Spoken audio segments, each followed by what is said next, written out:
Hello commandos, welcome to Biomentors classes online. तो कैसे हैं आप सभी लोग। मैं उम्मीद करता हूं आप सभी बहुत बहुत बढ़िया होंगे और आज हम लोग अपनी एक नई जर्नी की शुरुआत करने वाले हैं और हम लोग सब यहां पर आए हैं अपने नीट 2027 के एग्जाम के लिए अपने फिजिक्स ओरिएंटेशन सेशन में। तो मैं अमर गायकवाड़ और हमारी पूरी बायोमेंटर्स टीम आप सभी का तहे दिल से शुक्रिया अदा करती है कि आप सभी ने बायोमेंटर्स को सेलेक्ट किया। मैं आपको बताना चाहूंगा कि Biomentors one of the best online platform है जहां पर डिसिप्लिन के साथ में आपकी प्रिपरेशन होती है। सबसे पहले शुरुआत करेंगे हमारे आज के मेन पॉइंट से और हमारा जो मेन पॉइंट है वो है बेटा ओरिएंटेशन। अब बात ये आती है कि ये ओरिएंटेशन सेशन की जरूरत क्यों होती है, हम यहां पर क्या देखते हैं, क्या सीखते हैं, आज के सेशन का मकसद क्या है, इस ओरिएंटेशन सेशन का मकसद क्या है, यही हमें यहां पर समझना है। तो देखो सबसे पहले क्या है कि हमारा जो एग्जाम है नीट का एग्जाम, ये टोटल 720 नंबर का होता है। इसमें 180 क्वेश्चन आते हैं। इन 180 क्वेश्चन में बाइफर्गेशन किया गया है, बायो के 90, केमिस्ट्री के 45 और फिजिक्स के 45। मतलब मैं यदि बताऊं तो आपको फिजिक्स के 45 क्वेश्चन होंगे, 4 मार्क्स ईच, मतलब 180 मार्क्स के लिए फिजिक्स होगा। केमिस्ट्री के भी 45 क्वेश्चन होंगे, उनका भी टोटल 180 आएगा। और बायो के आपके पास 90 क्वेश्चन होंगे जिनका टोटल 360 आएगा और टोटल हमारे पास हो गए 720 नंबर। तो ये 720 नंबर की जर्नी है जिसकी हमें यहां पर, जिसके बारे में हमें यहां पर प्लानिंग, स्ट्रेटेजीज कि हमें अपने सब्जेक्ट में, मतलब अपने सब्जेक्ट का मतलब मैं यहां पर बात कर रहा हूं स्पेसिफिकली फिजिक्स के लिए, कि हमें करना क्या है, हमें अपने सिलेबस को जानना है। वैसे तो मैं जानता हूं कि आप लोगों ने सिलेबस एक बार देखा हुआ है, आप लोग 11-12 करके आए हैं। टारगेट बैच में मोस्टली वही बच्चे होते हैं जो 11-12 कर चुके हैं और रिपीट कर रहे हैं। इन्हीं के लिए टारगेट बैच को स्पेसिफिकली डिजाइन किया गया है। अब रिपीटर्स के लिए यदि डिजाइन किया गया है तो क्या यहां पर आपके मन में एक सवाल आ सकता है, सर कहीं ऐसा तो नहीं कि आप बेसिक कॉन्सेप्ट को छोड़ देंगे। नहीं, ऐसा बायोमेंटर्स में ऐसा नहीं किया जाता है। बायोमेंटर्स में बिल्कुल साफ है कि हम जानते हैं कि आप रिपीट कर रहे हो तो आपसे हो सकता है कि आपने 11-12 के टाइम पे अपने बोर्ड पे ज्यादा फोकस किया हो और कॉम्पिटिटिव एग्जाम पे फोकस ना किया हो। इसके कारण कहीं ना कहीं आपके नंबर थोड़े से इस एग्जाम में कम रह गए। तो इससे हमें डरने की जरूरत है क्या? नहीं, बिल्कुल भी डरने की आवश्यकता नहीं है। यहां पर जो मैं चीजें आपको बताऊंगा वो चीजें आपको बहुत यूजफुल रहने वाली हैं। कैसे यूजफुल रहने वाली हैं? तो देखो हम शुरू करते हैं अपने सब्जेक्ट के बारे में। तो देखो हम यदि बात करें फिजिक्स में, तो शुरुआत कहां से होगी? तो शुरुआत होगी हमारी बेसिक मैथमेटिक्स से। बेसिक मैथमेटिक्स के आपको रिकॉर्डेड लेक्चर मिलेंगे। अब ये बेसिक मैथमेटिक्स के बारे में देखो क्या है ना, कई बच्चों के मन में ये ख्याल आता है कि मैथ्स क्यों पढ़ाना है, हमें तो नीट की एग्जाम की तैयारी करनी है, मैथ्स की जरूरत क्या है। तो मैं आपको बता दूं मैथ्स की जरूरत क्या है कि मैंने बहुत सारे स्टूडेंट्स को देखा है जिनको बेसिक कैलकुलेशंस में दिक्कत होती है। कई बच्चे तो ऐसे भी हैं 10th पास करके आ गए, 11-12 पास करके आए, लेकिन उनको एडिशन, सब्ट्रैक्शन, मल्टीप्लिकेशन, डिवीजन जैसे बेसिक ऑपरेशंस में परेशानी होती है। और physics is all about calculations. आप जब भी फिजिक्स के एग्जाम में यदि आप बैठे हैं, फिजिक्स को डील कर रहे हैं, तो आपको सबसे पहले एक इंपॉर्टेंट चीज क्या है? First of all you need to understand the question. और क्वेश्चन को समझने के लिए आपको भाषा का ज्ञान होना आवश्यक है, मतलब आपको बेसिक इंग्लिश आनी चाहिए। और उसके बाद क्या है? उसके बाद थोड़ी सी फिजिक्स आएगी और उसके बाद पूरा मैथ्स चलता है। मतलब फिजिक्स के न्यूमेरिकल्स को यदि आप सॉल्व कर रहे हैं तो आपके 3 ही स्टेप है। कौन कौन से 3 step? First the language, question क्या कह रहा है वो आपको समझ में आना चाहिए। यदि क्वेश्चन की लैंग्वेज आपको समझ में आ रही है, इसका मतलब आपका लैंग्वेज वाला पार्ट कंप्लीट है। उसके बाद आती है आपकी थोड़ी सी फिजिक्स कि वहां पर कौन सा कॉन्सेप्ट अप्लाई होगा, कौन सा फॉर्मूला अप्लाई होगा और हमें किस अप्रोच से आगे बढ़ना है। तो ये हो गई फिजिक्स का पार्ट। एक बार आपने फॉर्मूलेज में वैल्यूज वगैरह पुट कर दी, उसके बाद थर्ड पार्ट क्या आता है? कैलकुलेशन वाला पार्ट, जिसे हम कह सकते हैं कि मैथ्स वाला पोर्शन है।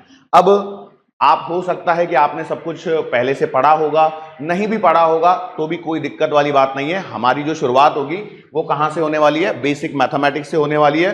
जो भी नंबर ऑफ लेक्चर्स हम अभी डिसाइड करेंगे, आपको कैलेंडर मिल गया होगा तो उस कैलेंडर में नंबर ऑफ लेक्चर्स आपको पता होंगे कि बेसिक मैथमेटिक्स में कौन कौन से पोर्शन रहने वाले हैं। हालांकि मैं आपको थोड़ी थोड़ी चीजें बता दूं कि यदि मान लो आप थोड़ा लेट ज्वाइन करते हैं और किसी कारणवश आपने बेसिक मैथमेटिक्स के लेक्चर नहीं देखे लेकिन ये ओरिएंटेशन सेशन आपने देखा है, तो आपको क्या बेसिक रिक्वायरमेंट है, आपको क्या चीजें आनी चाहिए। तो मैं आपको बता दूं, देखो आपको बेसिक लेवल पे आपको थोड़ी ट्रिग्नोमेट्री आनी चाहिए क्योंकि इसकी जरूरत पड़ती है। फिर हम बात करेंगे क्वाड्रेटिक इक्वेशंस, ये आपको आनी चाहिए, क्वाड्रेटिक इक्वेशंस। नेक्स्ट आपको आना चाहिए लीनियर इक्वेशंस, सॉल्व करते आनी चाहिए भैया लीनियर इक्वेशंस इन 2 और 3 वेरिएबल्स।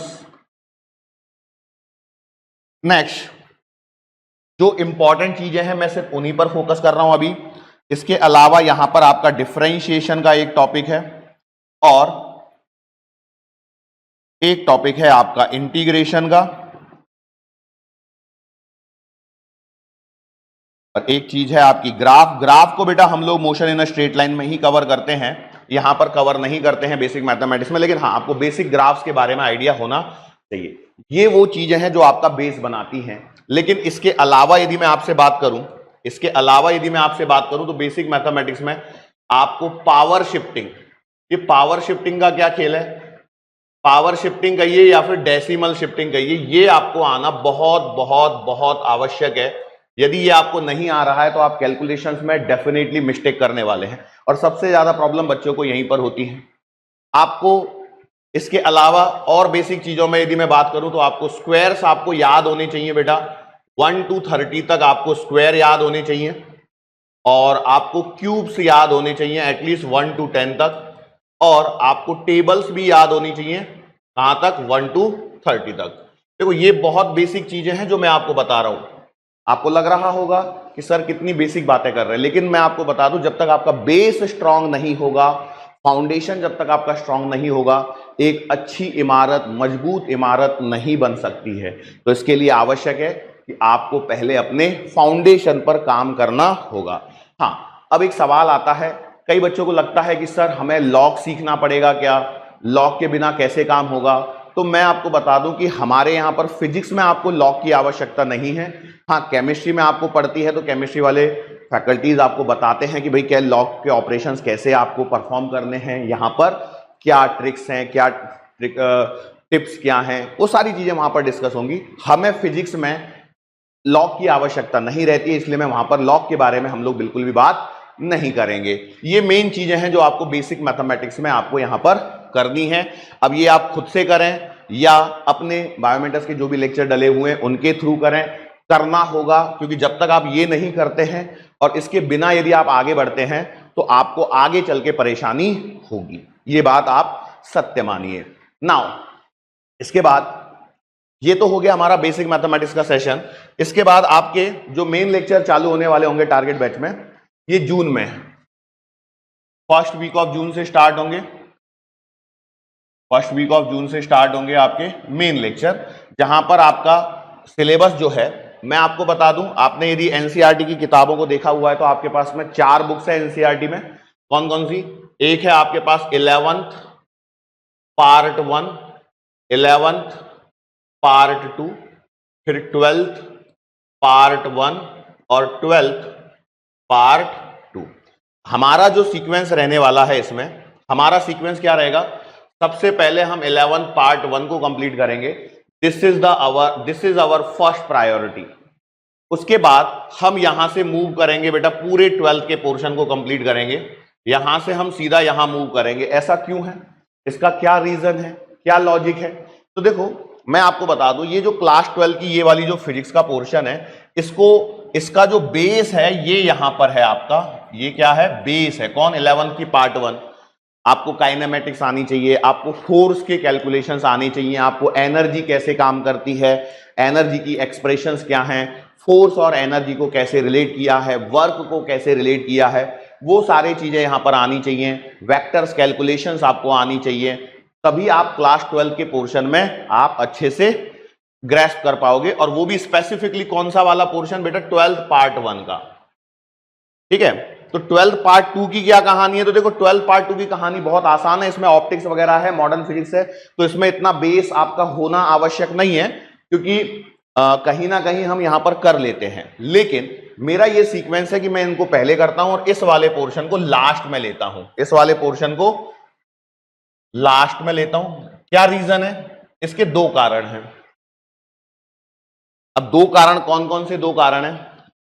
एक सबसे मोस्ट इंपॉर्टेंट कारण जो है वो है इसका लो वेटेज। क्या? लो वेटेज। लो वेटेज का होना, वेटेज लो है। नीट के एग्जाम में इसका जो वेटेज है वो क्या है? थोड़ा कम है। अब वेटेज कम होने के कारण क्या होता है कि हम इसको लास्ट में रख देते हैं। फिर यहां पर कुछ थियोरेटिकल सवाल भी आ जाते हैं। दूसरा, यहां पर कुछ पोर्शन ऐसा है जो यहां पर करंट इलेक्ट्रिसिटी में हम पढ़ लेते हैं, तो उसके बाद हेल्प मिलती है। तो ये बहुत सा एक कारण तो ये हो गया। दूसरा क्या है? मेन तो देखो लो वेटेज है ही है, इसके अलावा यहां पर क्या है, बहुत सारी चीजें आपको फिर याद भी रखनी पड़ती हैं। नीड टू रिमेंबर,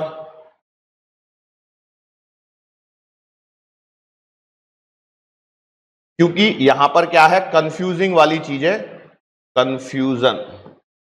कंफ्यूजन वाली चीजें ज्यादा है, तो यहां पर थोड़ा सा याद भी रखना पड़ता है। इसके कारण मैं इस पोर्शन को सबसे लास्ट में लूंगा। तो अब आपको चैप्टर का सीक्वेंस समझ में आ गया होगा। तो हम जो सीक्वेंस को फॉलो करने वाले हैं वो सीक्वेंस में आप समझ पा रहे होंगे कि हम लोग एनसीईआरटी को ही फॉलो करेंगे।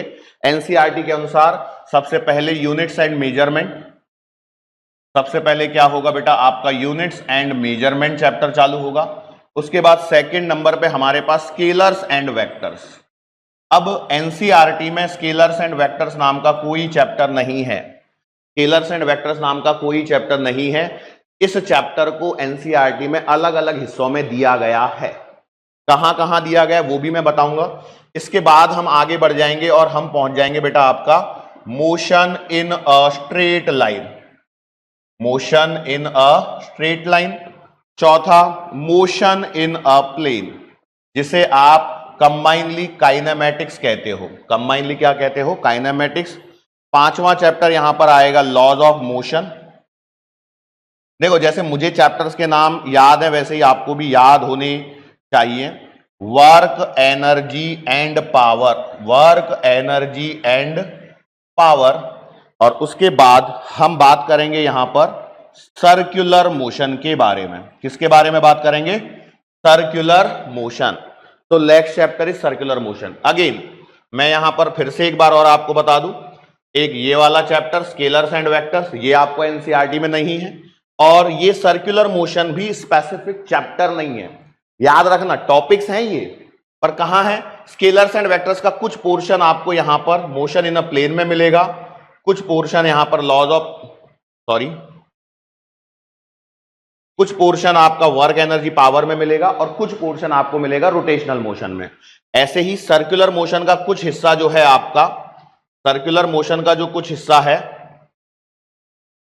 सर्कुलर मोशन का कुछ हिस्सा आपको मोशन इन अ प्लेन में, लॉज ऑफ मोशन में और वर्क एनर्जी पावर में, तीनों चैप्टर में मिलेगा। तो इसलिए हम क्या करते हैं, इसको कंबाइनली एक सिंगल चैप्टर के तौर पे यहां पर पढ़ने वाले हैं। कंबाइनली सब मिला के एक ही चैप्टर पढ़ेंगे, और जैसे ही सर्कुलर मोशन खत्म होगा उसके बाद हमारा जो अगला चैप्टर आ जाएगा 8वें नंबर पे, मैं इसको अगले पेज पे ही लेके जा रहा हूं। नेक्स्ट चैप्टर जो आएगा वो आएगा आपका system of particles, system of particles and rotational motion, and rotational motion. ये वो चैप्टर है जिससे बच्चे बहुत ज्यादा डरते हैं लेकिन बहुत आसान है। इसके बाद आपका चालू होगा ग्रेविटेशन। ठीक है, ये 9 चैप्टर आप पहले करेंगे। यहां तक करने के बाद में, यहां तक करने के पश्चात हम कहां मूव ऑन करेंगे? क्लास 12 की फिजिक्स में। यहां से हम जाएंगे 12th पार्ट 1, इलेक्ट्रोस्टैटिक्स जिसे हम कहते हैं, उसको एनसीईआरटी में 2 चैप्टर्स के नाम पे दिया गया है। पहला है आपका electric charges and fields, electric charges and fields. उसके बाद आपके पास आता है electrostatic potential and capacitance, electrostatic potential and capacitance. अब आप में से कई लोग ऐसे होंगे जो इस पोर्शन को फास्ट फॉरवर्ड कर चुके होंगे, मैं जानता हूं। क्यों? क्योंकि आपको लगता है ये सब चीजें बोरिंग है कि हमें चैप्टर के नाम याद रख के क्या है। भाई नाम जब तक आपको याद नहीं है तब तक आप आगे बेसिक चीजें आपको पता होनी चाहिए। आप जिसके लिए तैयारी कर रहे हो और वही चीज यदि आपको नहीं पता है, आपको सिलेबस नहीं पता है, तो आपकी प्रिपरेशन अधूरी है।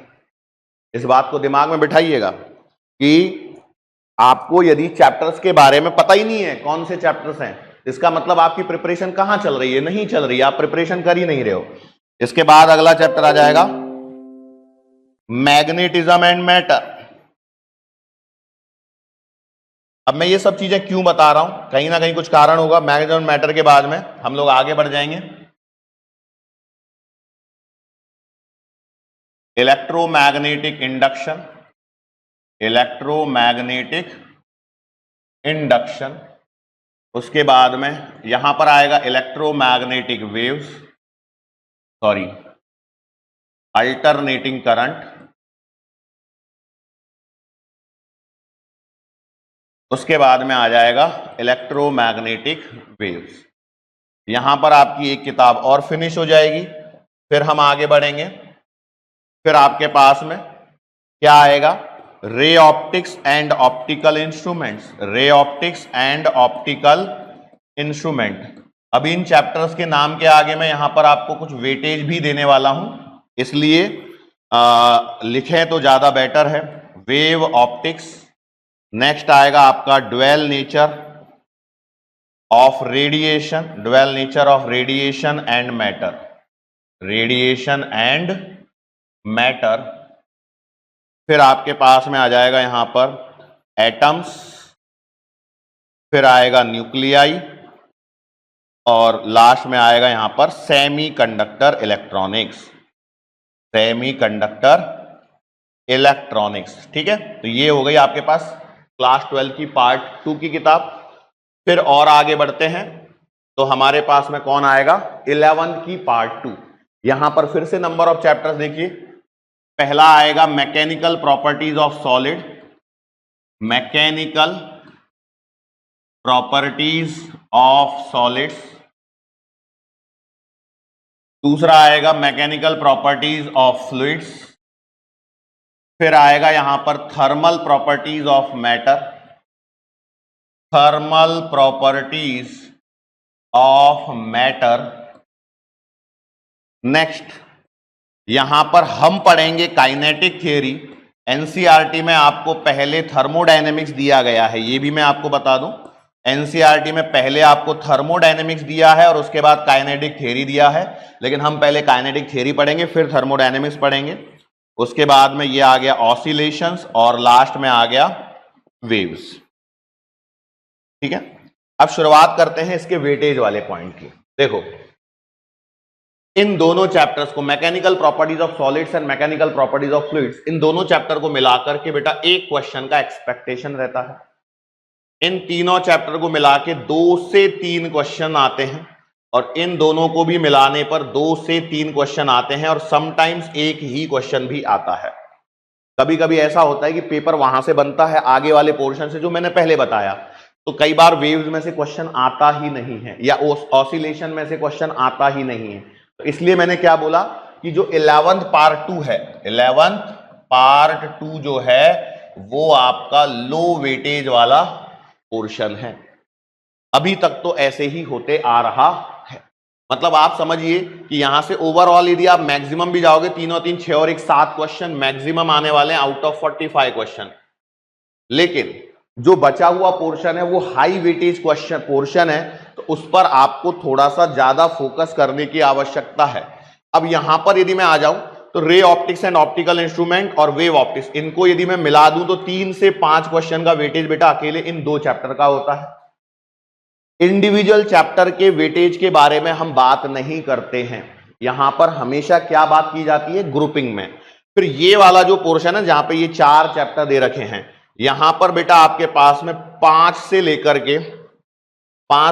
के 8 क्वेश्चन आपके एक्सपेक्टेड रहते हैं। तो ये भी अगेन हाई वेटेज वाले चैप्टर हो गए।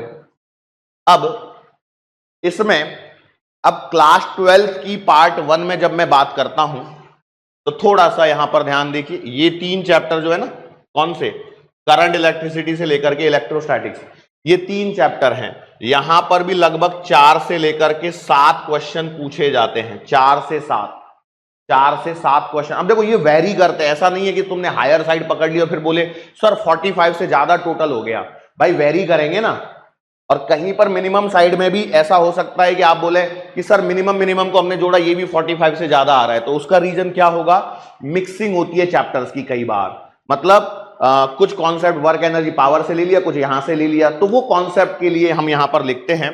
फिर इधर वाला जो मैग्नेटिज्म का पोर्शन है, देखो ये वाला पूरा, ये 5 चैप्टर, यहां पर भी भैया 5 से 8 क्वेश्चन तक का यहां पर एक्सपेक्टेशन रहता है। लेकिन ये आसान है, ये नंबर ऑफ चैप्टर्स आपको दिखते हैं कि बहुत ज्यादा है, लेकिन ये एक लिंक में चलते हैं, एक ही कॉन्सेप्ट है, उसी को पकड़ के हमको आगे आगे आगे आगे बढ़ते रहना होता है। नाउ अब कौन सा पोर्शन रह गया बेटा, ये रह गया क्लास 11 का पोर्शन। एक सेकंड जरा, यहां पर क्या है ना, रिकॉर्डिंग चल रही है कि नहीं वो भी देखते रहना पड़ता है, गर्मी बहुत ज्यादा है। खैर अब देखो यहां पर जो ये अकेला यूनिट्स एंड मेजरमेंट चैप्टर, इसका एक क्वेश्चन तो आपको फिक्स रहता ही रहता है, पर 2 तक भी चले जाते हैं और 3 तक भी चले जाते हैं, पर एक क्वेश्चन आपका फिक्स होगा क्योंकि मेजरमेंट वाला पोर्शन है। स्केलर्स एंड वेक्टर्स ये आपका बेस बनाता है, इसका कोई ऐसे नहीं कि भाई क्वेश्चन आएगा। ये दोनों motion in a straight line और मोशन इन अ प्लेन, अब चूंकि क्या देखो ये सर्कुलर मोशन, ये वाला हिस्सा ये अलग अलग जगह पर बटा हुआ है, तो इसके कारण क्या है, देखो ये जो क्लास 11 की जो पार्ट 1 की जो पूरी किताब है, वो लगभग आपको 8 से 10 क्वेश्चन प्रोवाइड करती है मिनिमम। 8 से 10 या 10 क्वेश्चन ही आप सीधा बोल दीजिए। 8 क्वेश्चन से लेकर के 12 क्वेश्चन तक आपको इस पहली किताब से आते हैं, मतलब लगभग 25% वेटेज ये पहली किताब बनाती है, और उसके अलावा ये आपका बेस बनाती है जो क्लास 12 के पोर्शन को, बाकी चैप्टर्स को समझने में हेल्पफुल रहती है। तो इसलिए इसको इग्नोर करके काम नहीं चलता है। कई बार बच्चों को लगता है कि हमें ये वाला पोर्शन तो बहुत अच्छे से आता है, बिल्कुल आता है, इसमें कोई डाउट नहीं है, हम नहीं कह रहे कि नहीं आ रहा करके। आपको आप यदि ध्यान से देखें तो ग्रेविटेशन में से ये जो हमने ग्रेविटेशन लिखा है ना, ये ग्रेविटेशन में से 1 से 2 सवाल हर साल फिक्स रहते हैं। रोटेशनल मोशन 2 से 3 सवाल यहीं पे फिक्स रहते हैं, ठीक है। तो वेटेज वाइज आपको सारी चीजें पता होना चाहिए। तो ये पहली बात हुई आपका वेटेज की। नाउ आगे यदि मैं बात करता हूं, यहां पर देखो आप में से सब लोग जानते होंगे जो मुझसे पहले पढ़े हुए हैं, मैं पीपीटीज कम प्रेफर करता हूं। मोस्टली मैं आपको बोर्ड के हिसाब से प्रेफर कराता हूं कि भैया कि आप, ताकि आप जब नोट्स बना रहे हो तो मेरे साथ में बनाएं। अब कहानी को आगे बढ़ाते हैं, ये हो गया हमारा सिलेबस, वेटेज, ये बेसिक चीजें हो गई। अब हमें क्या करना है, देखो जो बेसिक चीजें मैंने आपको बताई कि आपको टेबल्स याद करनी है, आपको मैथ्स की बेसिक कैलकुलेशंस पे काम करना है, वो सारे काम आपको बेटा खुद से करके रखने हैं। देन जब हम लोग फिजिक्स में आगे एंटर करेंगे तो फिजिक्स में करना क्या है, सबसे पहली बात आपको नोट्स फिर से बनाने हैं। कई बच्चों का क्या होता है, जब रिपीटर्स में आते हैं तो वो नोट्स बनाने में आनाकानी करते हैं, उनको लगता है कि यार क्यों नोट्स बनाना है, इससे अच्छा तो मैं ये कर लूं, इससे अच्छा तो मैं ये कर लूं, 4 सवाल ज्यादा सॉल्व कर लूंगा। प्रॉब्लम पता है कहां फंसती है, प्रॉब्लम यहां पर फंसती है कि बेटा यदि आपने पहली बार ही ढंग से नोट्स बना लिए होते तो फिर ये नौबत नहीं आती। आपके नंबर यदि कम आ रहे हैं, तो नंबर कम आ रहे हैं मतलब सर कितने नंबर, यदि आपके नीट 2026 के एग्जाम में, ये नीट 2026 के एग्जाम में यदि लेस देन 400 मार्क्स हैं, कितने बेटा, 400 से कम नंबर यदि हैं, और उसके बाद यदि आप फिर से प्रिपरेशन को स्टार्ट किए हो, उसके बाद फिर से यदि प्रिपरेशन को स्टार्ट किए हो, तो आपको नोट्स दोबारा बनाने हैं। पहला काम आपको बनाने हैं नोट्स, और ये होने चाहिए प्रॉपर नोट्स होने चाहिए, मतलब आपको नोट्स बनाना है, इसमें कोई कोताही नहीं बरतनी है। दूसरा काम आपको इसके बाद क्या करना है, दूसरा काम आपको बनाना है वेरी शॉर्ट नोट्स, या आप इसे फॉर्मूला कॉपी कह सकते हो। सर रेडीमेड खरीद ले तो खरीद सकते हो, कोई दिक्कत नहीं है, लेकिन मैं बोलूंगा कि आप खुद से अपने हाथों से मेहनत करोगे तो ये आपके लिए ज्यादा फ्रूटफुल रहेगी। नोट्स प्रॉपर बनाने हैं, वेरी शॉर्ट नोट्स या फॉर्मूला कॉपी जिसे आप नाम दे सकते हो, ये आपको एक बनानी है, ये बनाना ही बनाना है, इसको छोड़ना नहीं है। आप सोचो कि मैं ऐसा कर लूं, नहीं बनाऊं तो क्या होगा, सर मेरे पास बायोमेंटर्स की आपकी फिजिक्स एब्स्ट्रैक्ट दी हुई है, मैंने खरीद रखी है। ठीक है, वो अपनी जगह है बेटा, पर अपने नोट्स, अपनी फॉर्मूला कॉपी की बराबरी दुनिया का कोई दूसरी फॉर्मूला कॉपी नहीं कर सकती है, कोई फॉर्मूला की किताब नहीं कर सकती, क्योंकि आपको पता होता है कि इसमें क्या चीजें और मेंशन करनी है, क्या, जैसे हर फॉर्मूला के लिए क्या होते हैं, कुछ डूज एंड कुछ डोंट्स होते हैं कि ये फॉर्मूला कब लगता है और कब नहीं लगता है, क्या कंडीशन होगी तो हम इसे लगा सकते हैं और क्या नहीं होगी तो नहीं लगा सकते। ये सारी चीजें उसमें फॉर्मूला कॉपी में आपको मेंशन करनी है। ये वाला पोर्शन क्लियर है कि भैया आपको नोट्स बनाने हैं, प्रॉपर फॉर्मूला कॉपी बनानी है। अब एक सवाल, क्या हमें, अभी भी देखो मैंने आपको नहीं बताया है कि लेक्चर का क्या करना है, वो बताऊंगा, रुक जाओ। इसके अलावा एक क्वेश्चन आता है कि सर हमें फिजिक्स की कौन सी रेफरेंस बुक खरीदनी चाहिए। बहुतों के मन में ये सवाल चल रहा होता है, बहुत बच्चों के मन में ये सवाल चल रहा होता है। मैं आपको इसके लिए बता दूं, देखो आपके पास में सबसे पहली बात क्या होनी चाहिए, एनसीईआरटी की किताब होनी चाहिए। यही आपकी गीता है, यही आपकी बाइबल है, यही आपकी कुरान है, ये सबसे पवित्र किताब है आपके लिए, इससे ऊपर कुछ भी नहीं है।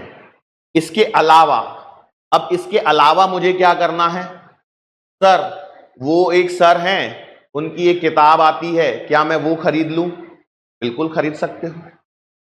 सर मेरे फ्रेंड ने एबीसी किताब खरीदी है, क्या मैं वो ले लूं? क्या वो अच्छी है? बिल्कुल अच्छी है। सर मेरे फ्रेंड ने पीक्यूआरएस खरीदी है, भाई जो मन करे, आप चाहें तो एक रेफरेंस खरीद सकते हैं। आपने एस्चन खरीदा, अरिहंत खरीदा, पियर्सन पब्लिकेशन की किताब खरीदी, या कोई और पब्लिकेशन की कोई भी किताब खरीदी, दिशा की खरीदी, वॉटएवर।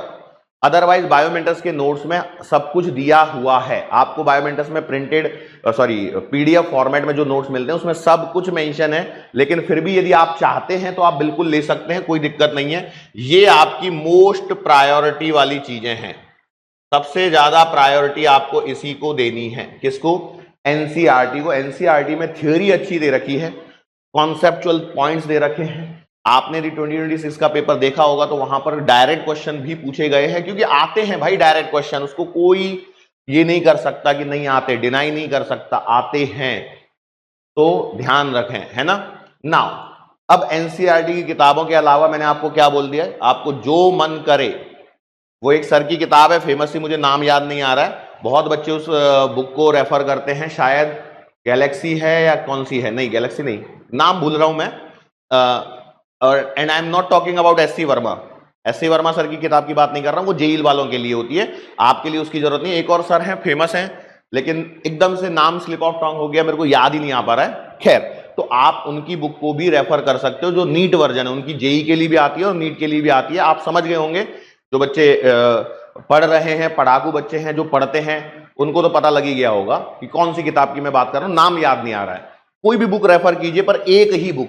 आप देखो, कलेक्शन ऑफ बुक्स से सिलेक्शन नहीं होता है, collection of books means no selection. एक सिंगल बुक पे आपको विश्वास रखना पड़ेगा, तभी आपका काम होगा, तब आप मेजॉरिटी ऑफ द चीजों को कर पाओगे। क्योंकि क्या होता है ना, कई बार एक सवाल को दो अलग अलग किताबों में यदि आप देखोगे तो वो अलग अलग मेथड से किया होता है, तो आप कंफ्यूज हो जाते हो, ये करूं कि ये करूं, ठीक है। और आपको यहां पर अपनी नीट की एग्जाम में क्या चाहिए, स्पीड चाहिए, एक्यूरेसी चाहिए, बराबर, कॉन्सेप्ट्स भी चाहिए। ऐसा नहीं कि कॉन्सेप्ट क्लैरिटी नहीं है तो आपका पेपर निकल जाएगा, बिल्कुल नहीं निकल सकता। पर साथ ही साथ में मेन चीज क्या है, मेन चीज है आपकी स्पीड और एक्यूरेसी। तो इसलिए किताब रेफरेंस बुक के नाम पे देखो मैंने एनसीईआरटी लिखा है, उसके अलावा आपके पास में यदि बायोमेंटर्स के नोट्स हैं, that is more than enough. Biomentors के नोट्स हैं, मोर देन इनफ है, उसके अलावा आपको कुछ करने की जरूरत नहीं है। क्योंकि पहले जो चीजें करनी है वो पहले मैं बताऊंगा, भाई पहले उनको तो कर लो, उसके बाद समय मिले तब देखना, टाइम तो मिलना चाहिए। बायोमेंटर्स में इतनी रिगरस प्रैक्टिस कराई जाती है कि समय मिलता ही नहीं बच्चों को। हाँ, इसके बाद भी समय मिल जाए तो एक अलग बात है। हाँ, आप चाहें तो देखो आप यूनिवर्सल सेल्फ स्कोरर ले सकते हैं, कोई दिक्कत नहीं है, मैं मना नहीं कर रहा हूं, पर भैया इसका नंबर बाद में लगाना है, पहले नहीं लेके बैठ जानी है कि यूनिवर्सल, सर ने बोला यूनिवर्सल लानी है, सर मैं एररलेस ले लूं क्या? अरे एररलेस और यूनिवर्सल सेल्फ स्कोरर एक ही है भाई, अलग अलग नहीं है, दोनों एक ही किताबें हैं। खैर नाउ अब मेन चीज आती है, आपको प्रोसीडिंग करनी कैसे है। आप रिपीटर हैं, मैं थोड़ा सा एक्सपेक्टेशन रख के हूं कि मान के चल रहा हूं कि आपने पहली बार कोई भी शब्द आपके सामने पहली बार नहीं आ रहा होगा। अब जैसे मैं स्पीड बोलूंगा तो आपको स्पीड पता होगी, हालांकि मैं बेसिक से स्टार्ट करूंगा, लेकिन फिर भी मैं ये मान के चल रहा हूं कि आपने थोड़ा एक बार पढ़ा हुआ होगा। नाउ आगे बढ़ते हैं, करना क्या है। आपने बायोमेंटस का ऐप डाउनलोड किया, ऐप में आपने टारगेट बैच ज्वाइन किया, अब आप लेक्चर देखना स्टार्ट करने वाले हैं। आई थिंक सो 3 जून को मंडे है, तो 3 जून से ही कैलेंडर बना होगा, फर्स्ट लेक्चर उसी दिन होगा, है ना, क्योंकि बायोमेंटस का टारगेट बैच जो रेगुलर लेक्चर स्टार्ट होते हैं वो लगातार बहुत सालों से हम 1 जून से ही रेगुलर लेक्चर स्टार्ट करते हैं। यदि 1 जून को कोई सैटरडे या संडे आ गया तो उसके बाद नेक्स्ट जो डेट होती है उसी दिन हमारा स्टार्ट होता है। कभी ऐसा नहीं हुआ कि कुछ और कर दिया करके, नहीं, बिल्कुल नहीं। आपको करना क्या है, पहली बात सुन लीजिए, आप रिपीटर हैं, सबसे पहले आपको लेक्चर को देखना है, सबसे पहले आपको लेक्चर को देखना है। मेरी पढ़ाने की स्पीड बहुत कम है, तो कई बच्चे वो उसको 1.5 की स्पीड में, 2 की स्पीड में लगा के देखते हैं, लेकिन उससे कॉन्सेप्चुअल क्लैरिटी में दिक्कतें होती हैं बेटा। इसलिए मैं आपको बोलूंगा सबसे पहले आपको क्या करना है, सबसे पहले आपको लेक्चर गो थ्रू करना है। उसके बाद जब आप लेक्चर को गो थ्रू कर रहे हैं तो यहां पर आपको नोट्स प्रिपेयर करने हैं। मेरी स्पीड काफी कम है, हर लेक्चर की जो ड्यूरेशन होगी वो अप्रोक्सीमेटली 2 घंटे के आसपास होगी, और नोट्स प्लस लेक्चर मिला के आपको ये 3 घंटे का समय लगने वाला है। सर इतना टाइम हम वेस्ट करेंगे तो कैसे काम होगा? It is not the wastage of time, it is investment of time, because बायोमेंटस में जो लेक्चर चलेंगे वो आपके कैसे चलेंगे, मंडे टू फ्राइडे चलेंगे बेटा। आपको सैटरडे को छुट्टी रहेगी, ये आपका हॉलीडे रहेगा, हर सैटरडे को आपकी छुट्टी है, और संडे को आपका क्या रहने वाला है, ऑनलाइन टेस्ट रहने वाला है, और ये नीट के बेसिस पर ही रहने वाला है। इसलिए यहां पर नो इफ नो बट, और इसको आप बाद में बैकलॉग, जिनका बैकलॉग लग जाए उसके लिए भी आप यूज कर सकते हो। तो 5 ही दिन चलने हैं, इसलिए ये सफिशिएंट है। हाँ आपको मैं बता दूं, जैसे फिजिक्स में 2 घंटे का लगभग लेक्चर है, तो बायो में आपका 1-1.25 घंटे का ही लेक्चर रहता है, और केमिस्ट्री में भी लगभग कोई लेक्चर 1.5 घंटे का, कोई 1.25-2 घंटे के आसपास रहेंगे लेक्चर, ठीक है। नोट्स प्रिपेयर करने हैं, पूरा मिला के 3 घंटे के अंदर में काम हो जाना चाहिए। नोट्स प्रिपेयर करने के बाद में, उसके बाद आपको क्या करना है, 1 टाइम रीडिंग करनी है नोट्स की। एक बार आपको क्या करनी है, 1 टाइम रीडिंग ऑफ नोट्स। एक बार आपको नोट्स को पढ़ना है, उसके बाद आपको वेरी शॉर्ट नोट्स बनाने हैं। वेरी शॉर्ट नोट्स ये आपको बनाना है, वेरी शॉर्ट नोट्स, या आप इसे फॉर्मूला कॉपी कह सकते हो, ये आपको बनानी है। ये छोटी सी बनानी है, एक चैप्टर आपका 1 पेज के अंदर आ जाए उतना ही बनाना है भाई। और ये जो बनानी है वो कैसे बनानी है, बिना देखे कोशिश करनी है। उसके बाद इसमें आप पॉइंट्स को ऐड ऑन कर सकते हो, क्योंकि आपने नोट्स बना लिए, एक बार पढ़ लिया है, पढ़ने से आपको क्या इंपॉर्टेंट है वो आपको अपने आप क्लिक होने का। तो उसको फॉर्मूला कॉपी में लिखिए, बिना देखे लिखने की कोशिश कीजिए, फिर उसमें कुछ जो एड ऑन है उनको आप एड ऑन कर सकते हैं। नाउ नेक्स्ट नंबर आता है बेटा यहां पर आपको, इसके बाद आपको करनी है डीपीएस सॉल्व। इसके बाद किस चीज का नंबर है, डीपीएस सॉल्विंग का। डीपीएस डेली प्रैक्टिस शीट, आपको हर लेक्चर के बाद एक डीपीएस मिलेगी। पहला जो लेक्चर होगा चैप्टर का, बट ऑब्वियस उसमें कम क्वेश्चन होंगे। उसके बाद हर डीपीएस में 20, 25, 30 क्वेश्चन होंगे। इंडिविजुअल सब्जेक्ट लेवल पे मैं बता रहा हूं, फिजिक्स में मैं बता रहा हूं कि भैया मिनिमम 20 होंगे, 25 होंगे, 30 होंगे, 35, 40 कुछ भी हो सकते हैं, वो आपको सॉल्व करने हैं। अब चल रहा है, सिस्टम चल रहा है कि नहीं वही देख रहा हूं। हाँ भाई, डीपीएस सॉल्विंग हो गई। अब ऐसा तो है नहीं कि आप बहुत बड़े 30 मार्क हैं, और आपने डीपीएस आई और डीपीएस के सारे क्वेश्चन सही हो गए। ऐसा होगा क्या? नहीं होगा, कुछ ना कुछ क्वेश्चंस क्या होंगे? गलत होंगे। अब यहां पर आता है एक अगला स्टेप, बहुत बहुत इंपॉर्टेंट स्टेप। यहां पर आपको एक नई नोटबुक खरीदनी है और इस नोटबुक को नाम देना है माई मिस्टेक्स, मेरी गलतियां।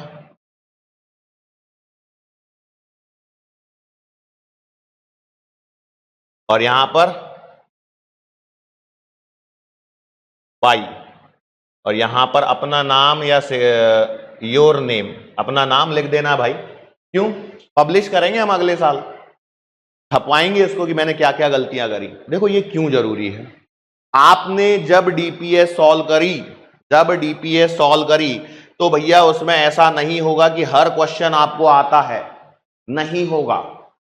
20 सवाल हैं, मान लो आपसे 10 बन गए, 10 नहीं बने, 15 बन गए, 5 नहीं बने। एक और इंपॉर्टेंट बात, जब डीपीएस सॉल्व कर रहे होंगे, नो तुक्का, कोई भी तुक्का नहीं लगाना है, तुक्का बिल्कुल नहीं लगाना है। बिना तुक्का लगाए ही ईमानदारी से सॉल्व करनी है। यहां पर आपकी ईमानदारी बहुत इंपॉर्टेंट रोल प्ले करेगी, क्योंकि अब जो डीपीएस सॉल्व करी है उसमें, उसके बाद क्या होगा कि भाई जो आपने डीपीएस सॉल्व किए 10 क्वेश्चन सॉल्व कर लिए और 10 नहीं हुए, ऐसा मान लें, 50-50 कर लें अभी शुरुआत में। चलो अब करना क्या है, आपको फिजिक्स की जो ये माई मिस्टेक्स वाली नोटबुक बनाई है, अब आपको इसका एनालिसिस करना है। आपको क्या करना है? Analysis, very important task, this is the very very important task. My mistakes वाली जो नोटबुक है, कौन सी? माई मिस्टेक्स, मेरी गलतियां वाली नोटबुक। इसमें आपको सबसे पहले पेज पर आपको हेडिंग डालनी है। हेडिंग क्या होगी? जैसे मान लेते हैं हमने बात करी डीपीएस नंबर 1 है, उसकी आपको क्या डालनी है? डेट डालनी है। डीपीएस के बाद क्या डालोगे? उसकी डेट डालोगे। इसके बाद आपका यहां पर आएगा क्वेश्चन नंबर 1। यदि आपने सही किया है तो कोई दिक्कत नहीं है। मान लेते हैं दूसरा क्वेश्चन आपने अनअटेम्प्टेड है, तो इसका यहां पर आपको रीजन लिखना है कि भैया ये सवाल मुझसे क्यों नहीं हुआ, ये सवाल मुझसे क्यों नहीं हुआ। अब क्या रीजन हो सकता है?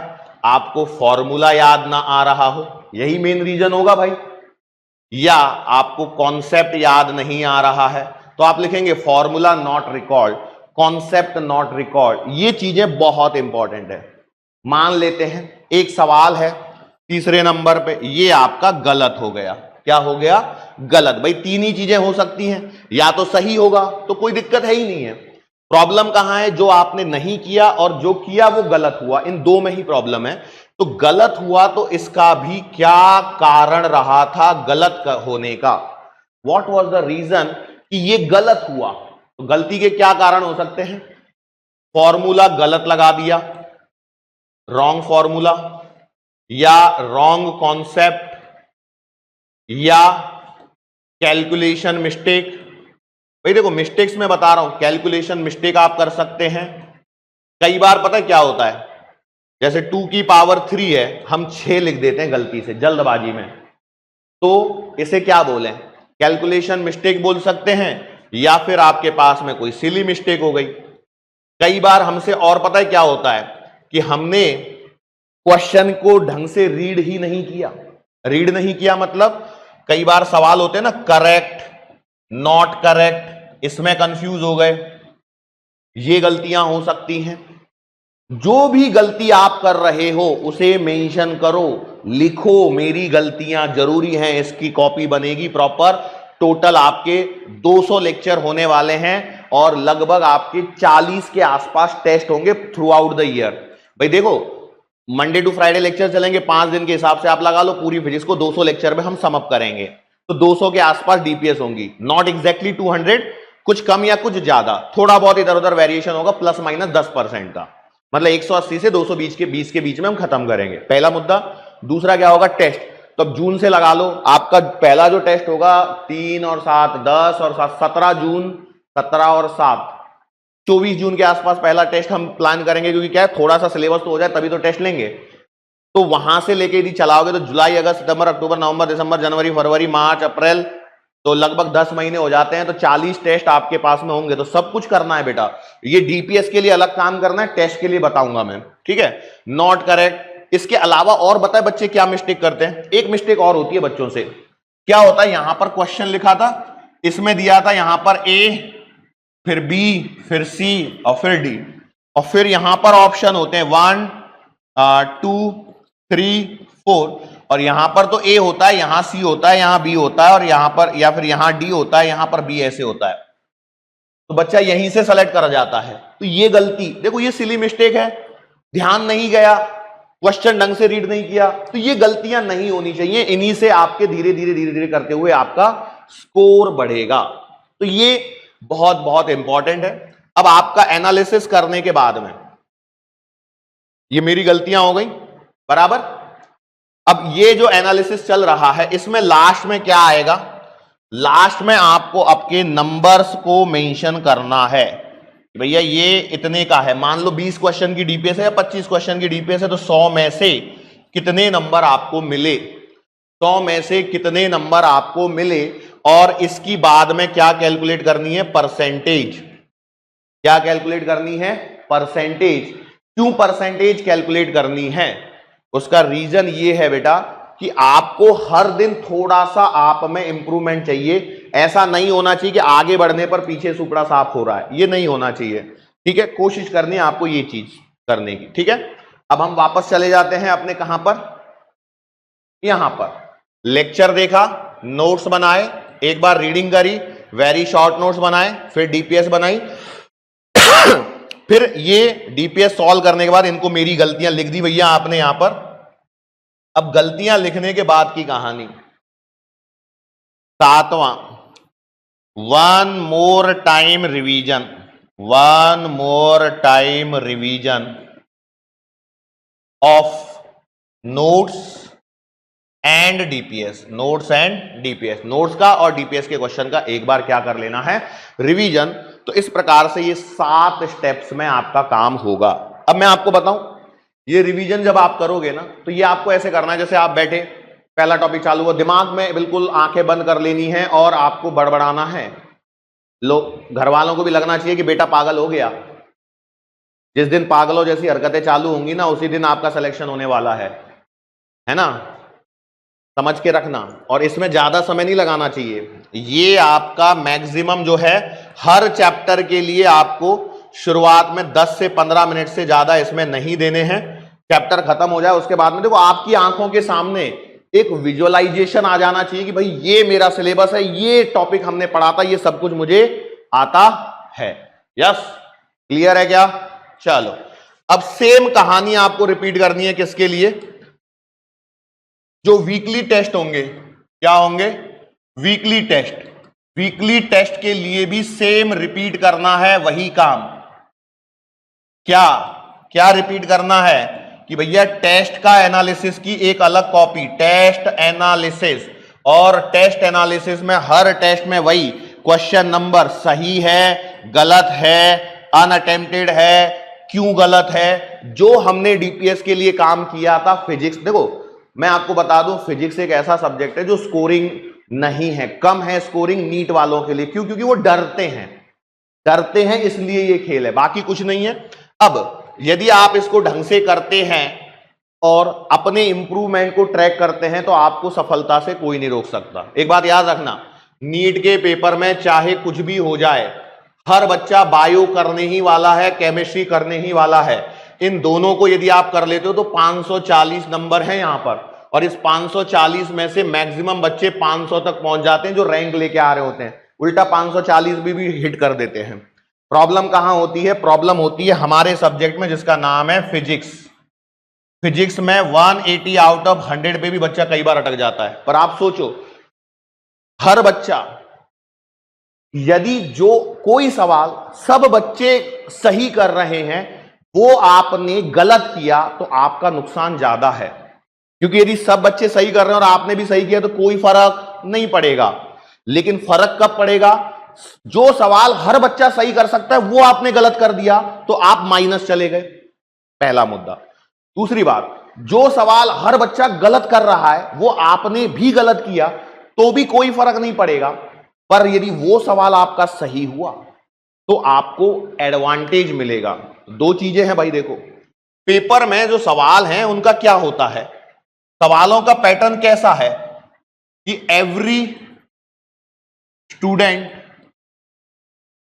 लाइकली टू सॉल्व करेक्ट, या फिर every student likely to solve incorrect, या छोड़ने वाला है।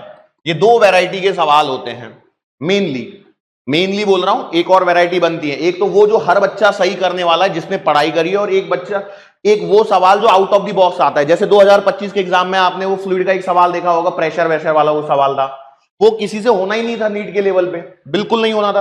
अरे टीचर से नहीं हुआ था वो सवाल, ईमानदारी वाली बात है। जब आंसर की सर्कुलेट होने चालू हुई, कहीं किसी टीचर ने सॉल्व किया, जो IITian था उसने सॉल्व करके दिया कि भाई अब भाई जिसने बनाया वो तो सॉल्व कर ही देगा, उसके अलावा भी कर सकते हैं, ऐसा नहीं। लेकिन नीट लेवल पे प्रोफेसर उस लेवल पे तैयारी नहीं कर रहे होते हैं, क्योंकि उन्हें मालूम है लेवल कहां है। भाई तुम्हें यदि मैं जबरदस्ती JEE एडवांस कराऊं तो उसका क्या फायदा होगा, कोई फायदा नहीं होगा। हमें अपने एग्जाम के हिसाब से प्रिपरेशन करनी है, ठीक है। खैर, तो अब यहां पर क्या है, इस बात को समझ लीजिए, जो हर बच्चा सवाल सही कर सकता है, जैसे फिजिक्स और बायो में मोस्टली, सॉरी केमिस्ट्री और बायो में मोस्टली होता है, वो आपका सही ही होना चाहिए। Must be right, must be right, ये सही होना ही चाहिए, सही सही सही होना ही चाहिए। बट यहां पर यदि आपका गलत हो गया, नो टेंशन, और सही हो गया तो यहां पर आपको एडवांटेज मिलेगा।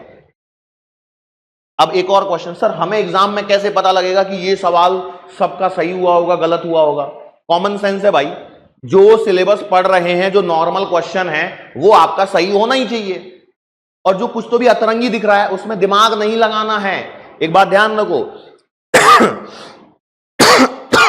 This exam is all about speed and accuracy.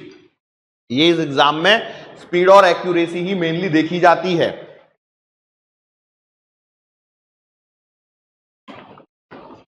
तो यहां पर आपको किस चीज पर फोकस करना है? बायो और केमिस्ट्री में आउट ऑफ मारना है, और फिजिक्स में आने वाला हर सवाल, आपका किया हुआ हर सही सवाल आपको आपके ड्रीम कॉलेज की तरफ लेके जाने वाला है। क्योंकि फिजिक्स ही है जो आपकी रैंक डिसाइडिंग सब्जेक्ट है भाई, रैंक डिसाइडिंग सब्जेक्ट है। ये मैंने 100 तो बहुत बेयर मिनिमम रखा है, पर आपको कोशिश करनी है यहां पे 150 तक पहुंच जाएं, 180 तक पहुंच जाएं। पहुंचे हैं। मैं बायोमेंटर्स के साथ में 2018 से जुड़ा हुआ हूं, और 180 आउट ऑफ 180 बच्चों ने लाया है। हाँ, केमिस्ट्री में कंपैरेटिवली ज्यादा आए हैं, क्योंकि केमिस्ट्री सब्जेक्ट वैसा है। फिजिक्स नीट वालों के लिए थोड़ा सा डिफिकल्ट रहता ही है, पर फिजिक्स में भी 180 आउट ऑफ 180 लाने वाले बहुत बच्चे रहे हैं, बराबर।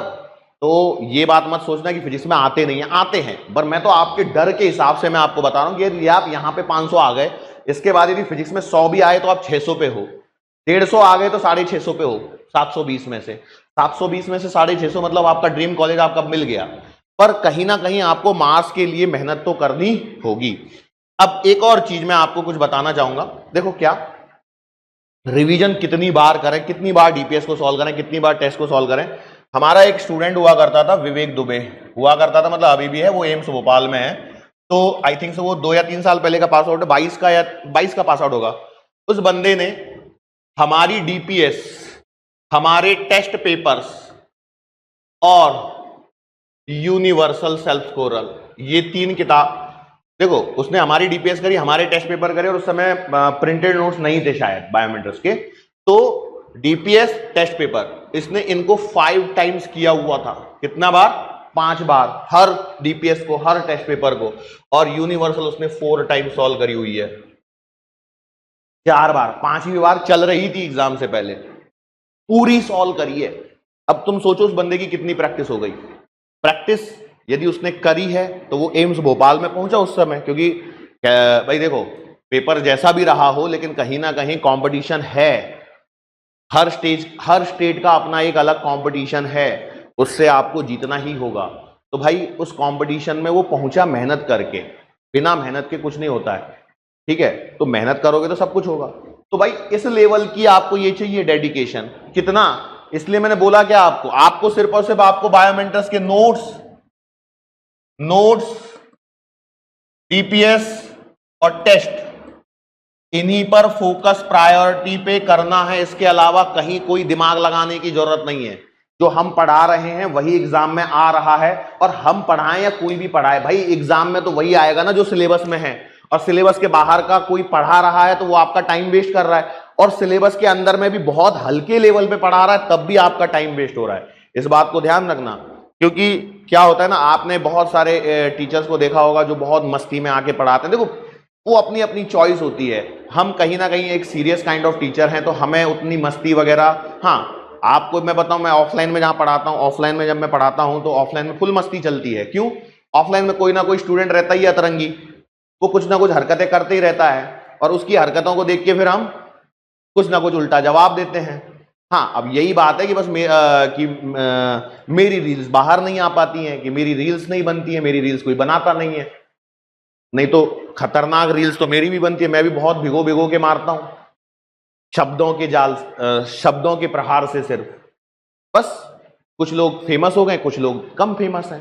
बाकी जर्नी तो हमने भी बहुत पुरानी, भाई हम तब से ऑनलाइन में हैं जब कोई नहीं था, जब कोई प्लेयर नहीं था, तब से बायोमेंटर्स ऑनलाइन प्लेटफॉर्म है, तब से सिलेक्शन दिए जा रहा है, लगातार दिए जा रहा है। तो इस बात को लेकर के दिमाग में बिल्कुल भी शंका मत रखना कि बायोमेंटर्स कहीं कम है, बिल्कुल भी कम नहीं। उल्टा बायोमेंटर्स सबसे 21 ही निकलेगा, 19 कहीं नहीं मिलेगा आपको, content wise, DPS wise, taste wise, faculty wise. Jitendra sir 27-28 साल का एक्सपीरियंस, उल्टा ज्यादा ही होगा मेरे को लगता है।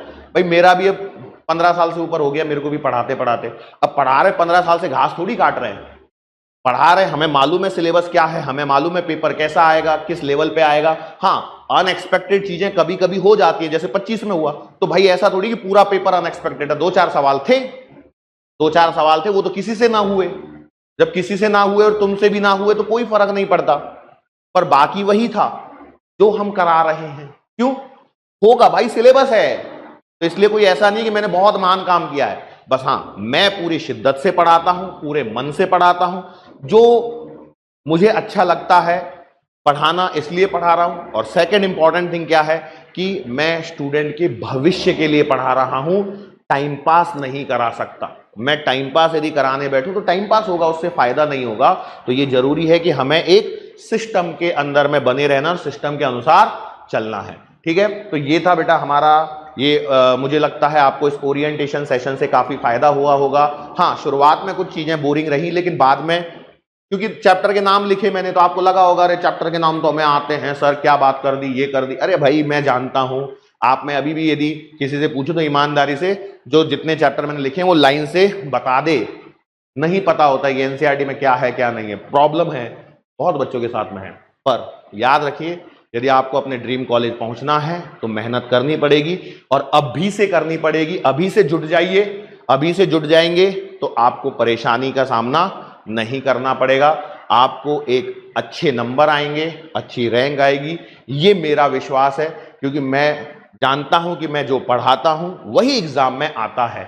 ठीक है, यदि मुझे पता है तो बस आपको एक ही काम करना पड़ेगा, आपको विश्वास रखना पड़ेगा, भरोसा रखना पड़ेगा।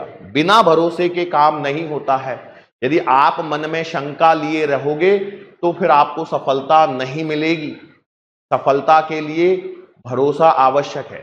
आप ऐसे मानिए, आप यहां पर आइए, एक कोरे कागज की तरह आइए, उस पे जो ड्राइंग बनानी है वो हम बनाएंगे। कुम्हार के पास में मिट्टी होती है, उसका कोई शेप नहीं होता है, लेकिन कुम्हार उसे एक अच्छे घड़े के तौर पे, एक अलग अलग कलाकृति के तौर पे बना देता है। कब? जब मिट्टी अपने आप को पूर्णतः समर्पित कर देती है। और जब ये प्रोसेस हो रही होती है तो कुम्हार क्या करता है? बाहर से ठोकता है और अंदर से सहारा देता है। वैसे ही है, हम आपको खड़ूस लग सकते हैं, डाकू जैसी शक्ल हमारी लग सकती है, कोई दिक्कत नहीं है। अब हमें कौन सा क्या बोलते हैं, मिस्टर इंडिया के और मिस्टर वर्ल्ड के कॉन्टेस्ट में उतरना है कि हमें रैंप पे मॉडलिंग करनी है? भाई हमें आपको पढ़ाना है, पढ़ाना हमें आता है, दैट्स इट। आप मुझसे पढ़ने के लिए आए हो कि मुझसे फैशन टिप्स मांगने आए हो? मैं आपकी कोई मदद नहीं कर सकता फैशन के मामले में, मैं आपकी कोई मदद नहीं कर सकता। सर मुझे ये बालिका बहुत पसंद है सर, आप कुछ हेल्प कर दीजिए। भाई बिल्कुल नहीं कर सकता। आपको उल्टा भाई ये साल, ये 1-2 साल जो भी आपकी तैयारी के साल है, इसमें आपको इन सब चीजों से बच के रहना है, क्योंकि आगे जिंदगी में यही करने वाले हो। सिंपल सी बात है। यदि आप अभी कंफर्ट जोन में हो, यदि आपने अभी कंफर्ट जोन को चुना, तो बाद में आपको क्या होगा? नुकसान ही नुकसान होने वाला है, बाद में पछताना पड़ेगा आपको।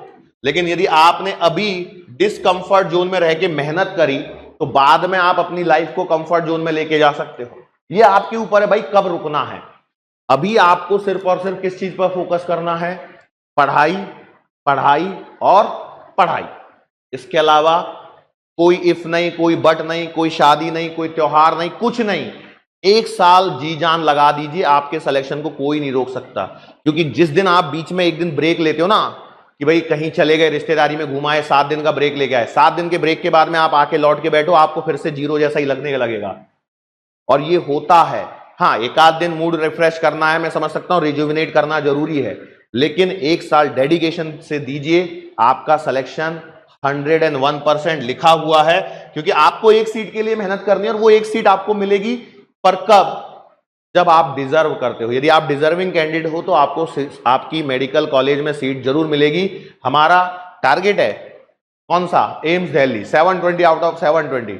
मोटिवेशन सिर्फ चंद दिनों का होता है, डिसिप्लिन ही है जो कंसिस्टेंटली आपके साथ में रहता है। यदि आप डिसिप्लिन्ड हैं, यदि आप डिसिप्लिन्ड हैं, तो आप कंसिस्टेंट रहोगे, आपको किसी एक्सटर्नल मोटिवेशन की जरूरत नहीं है। और यदि आपको फिर भी लगता है कि सर बिना मोटिवेशन के तो हमारा काम ही नहीं होगा, मोटिवेशन होगा तो ही तो हम कर पाएंगे, नहीं तो कैसे करेंगे, तो भाई अपनी मां बाप की आंखों में जाके देख लेना। उनकी आंखों में उनकी मेहनत दिखाई देगी, उनकी आंखों में आपको उनका सपना दिखाई देगा कि मेरा बेटा, मेरी बेटी पढ़ाई कर रही है, डॉक्टर बनेगी, और बेटा क्या कर रहा है? मोबाइल पे रील देख रहा है। क्या कर रहा है? माधुरी दीक्षित के गाने देख रहा है, टिप टिप बरसा पानी, पानी ने आग लगाई। आग जिंदगी में लगी पड़ी है और तुम मोबाइल में देख रहे हो। 1 साल बहुत ज्यादा लंबा समय नहीं है, 200-300 दिन की बात है। 200-300 दिन ऐसे गुजर जाते हैं। पिछले साल भी आपने एग्जाम दिया, इस साल भी एग्जाम दिया, निकल गए ना 300 दिन। कब पता लगा? कोई पता नहीं चलता है, समय निकल जाता है, आप वहीं रह जाओगे। तो अपने आप को मोटिवेट करो, और मोटिवेशन के लिए इतना सफिशिएंट है कि आप अपनी माँ बाप की आंखों के में देख के अपने आप से पूछ सको, और आईने के सामने खड़े रह के अपने आप से बात कर सको, और अपनी आंख बिना आंख झुकाए कि क्या मैं जो कर रहा हूं वो सही कर रहा हूं या गलत कर रहा हूं। यदि उसके बाद में भी नहीं समझ में आता है, तो आपको एक और चीज मैं बता दूं कि 200 रुपए 500 रुपए कमाने के लिए किसी को कितना कष्ट करना पड़ता है, कितनी मेहनत करनी पड़ती है। याद रखिए, पैसा मेहनत से आता है। आप दिमाग से मेहनत करो या फिजिकल मेहनत करो, जरूरी नहीं है, पर दिमाग से मेहनत करोगे तो कम समय में ज्यादा पैसा, और एक बार आपने कुछ पैसा इकट्ठा कर लिया, उसके बाद आप आराम से रिटायरमेंट कर सकते हो, ले सकते हो। पर जरूरी है अभी मेहनत करना। अभी वो समय नहीं है कि आप वेस्ट करो टाइम को। अभी मेहनत करिए, सफलता को प्राप्त कीजिए, फिर मुलाकात होगी हमारी कहां? तब आप और मैं मिलेंगे फेलिसिटेशन सेरेमनी में। फेलिसिटेशन सेरेमनी में यदि मिलना है तो भैया आपको मेहनत करनी होगी। मुझसे पर्सनल मुलाकात करनी है तो मैं बताऊंगा कभी आपको कि भैया यहां आ जाना, डाल दूंगा मेरे फेसबुक पे, मेरे इंस्टा पे कि मैं यहां घूमने जा रहा हूं, अभी 7 दिन यहां पे हूं, आ जाओ मिलने, आ जाना, कोई दिक्कत नहीं है, किसने रोका है। पर वो बात की बात है, पहले इस साल आपको सिर्फ और सिर्फ एक ही चीज करनी है, और वो है पढ़ाई। अपने नीट 2027 को क्वालिफाई कीजिए, क्लियर कीजिए, और एम्स भोपाल में पहुंचिए, एम्स दिल्ली में पहुंचिए, एम्स ऋषिकेश में पहुंचिए, या अपने स्टेट के द बेस्ट जीएमसी में पहुंचिए, और उसके बाद मिलने आइए। उससे पहले मिलने आओगे तो क्या होगा? आप एक स्टूडेंट के तौर पे आओगे, मजा भी नहीं आएगा, लेकिन उस समय आप मेडिको के तौर पे आओगे तो हमारे दिल में एक अलग ही रिस्पेक्ट होगी आपके लिए। बहुत बच्चे मेरे से मिलने भोपाल में आते रहते हैं। अभी बीच में भी राजस्थान से कुछ बच्चे आए थे, मिलते हैं, आते हैं, मिलते हैं। सर आप फोटो नहीं डालते हो। मैं नहीं डालता हूं भाई, मेरे को आदत नहीं है, मैं फोटो खींच भी लूं तो भी नहीं डालता हूं। कितनी रील देखी तुमने मेरी? नहीं देखी होंगी। बहुत प्रेशराइज करने पर एक आध रील मेरी डल गई होगी तो ही है, बाकी कुछ नहीं करता हूं मैं खुद दूर रहता हूं सोशल मीडिया से, मैं काफी दूर रहता हूं। मैं बस जितना ऑनलाइन हूं बायोमेंटर्स के कारण ही हूं, उतना ही हूं बस, उससे ज्यादा और कुछ कहीं मेरी आपको ऑनलाइन प्रेजेंस नहीं दिखेगी। क्यों? क्योंकि मुझे मालूम है मेरा समय कीमती है, मुझे मेरे समय को मेरे हिसाब से यूटिलाइज करना है। तो आपको भी यही कहूंगा बेटा, अगेन आपकी इस नई शुरुआत के लिए फिर से मैं और मेरी पूरी बायोमेटर्स की टीम की ओर से आपको ऑल दी बेस्ट। बढ़िया करना है, साल भर बिना रुके बिना थके मेहनत करनी है और अपने ड्रीम कॉलेज में पहुंचना है। All the best, thank you.